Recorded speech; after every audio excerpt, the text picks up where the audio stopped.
You are right, Katie. It is now time to talk to Bridget Fitzgerald, if you can believe that. Hi. Hello. It's me, Bridget Fitzgerald. Round of applause. The one and only. Big time sci-fi fan. Here it comes, Fast and Furious. Bridget, question number one. How are Bridget you? Red Chair. Bridget Red Chair. Question number one was, who am I? How are you? How am I? I'm great. I'm doing great. My life is great. I'm very excited. Everything is going well. I was in a movie that was on on Roku channel.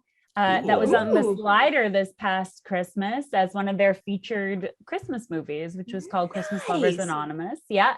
I was very excited because my soon-to-be sister-in-law sent me a photo of it like being projected on her thing as like an advertisement that was on the screensaver thing, and I was like, this is awesome. And I've seen myself multiple times in a movie on a plane. There's a movie that's also available on the Roku channel called Under the Stadium Lights, where I speak entirely in Spanish, en español. And I saw it on. It's a drama with. Muy interesante. Sí, Ay, Dios mío. Yes, that's. I don't speak another language. That's how I sound. Honestly, Spanish is my third language. I took French in school, and then even though I'm Latina, like I wasn't raised with it in the home, and actually only 47% of second generation Latin people speak Spanish primarily. Can I stop you there and say that everybody in the live chat right now is probably noticing that she said 47%, which is a very important Star Trek number. Please continue. Oh, is it?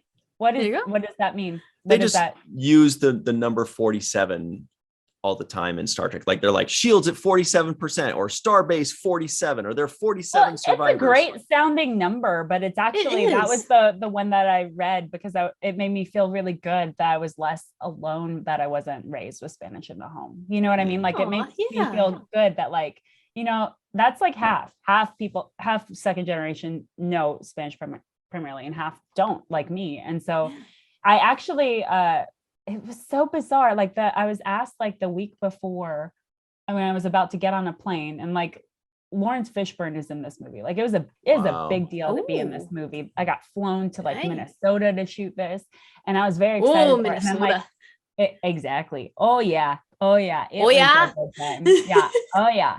And I was very nervous about it because they were like, so the other two people who are cast as your kids, which Hollywood, this is rude. Like one of them was like 4 years younger than me, and he's your son. I'm like, okay, great, wonderful, yep, great life I'm living, wonderful, yep, I really appreciate this. They were like, so both of them can speak in Spanish. Would you mind changing all your scenes to Spanish? And I didn't want to get fired, so I was like, sure, I'm gonna do this. Sure, I will translate it myself. My mother, bless her heart, is my dialect coach, and so she and I worked like relentlessly so that I could speak in Spanish for this movie and do all the dialogue that I needed. And then they even asked me to improvise in Spanish, which I never thought I would be doing, but I did do that. It was hardcore. And then like I saw a review once from like somebody in Boston who called me out. He was like, Bridget Fitzgerald with her her high school Spanish. And I was like, oh, you think I took it in high school? Good for me. Like, there you go. Yeah. I'll take that. Thank you so much. Give me more experience. I mean? Like, thank you. Yeah. It's like, I feel like it wasn't it was one of the most challenging things I've ever done. And I'm really proud of myself for being brave. So that's the story of that movie. Congratulations. And what is the movie called again? It's called Under the Stadium Lights. It's a football drama with Lawrence Fishburne and Milo Gibson, who's the son of Mel Gibson, plays the coach. It's all based on a true life story about some people in Texas. So everybody check that out.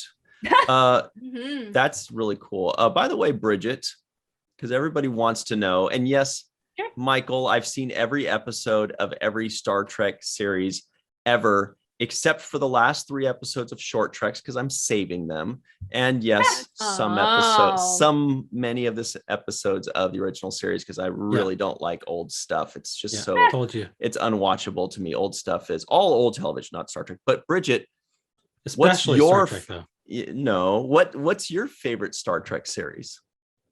Star Trek: The Next Generation. And I think you know this. You're leading me into this because I actually, my one of my best friends, we used to watch in her basement all Star Trek: Next Generation, and we like created a drinking game with like root beer, like where people, if they said engage, you would drink and that sort of stuff. But yeah, it was super fun. Like that's what we were into. It makes me happy, and I watched every episode of Star Trek: Next Generation. So the original series, I've only watched like here and there a couple episodes, but Next Gen has my heart. So for sure. Aww. All right.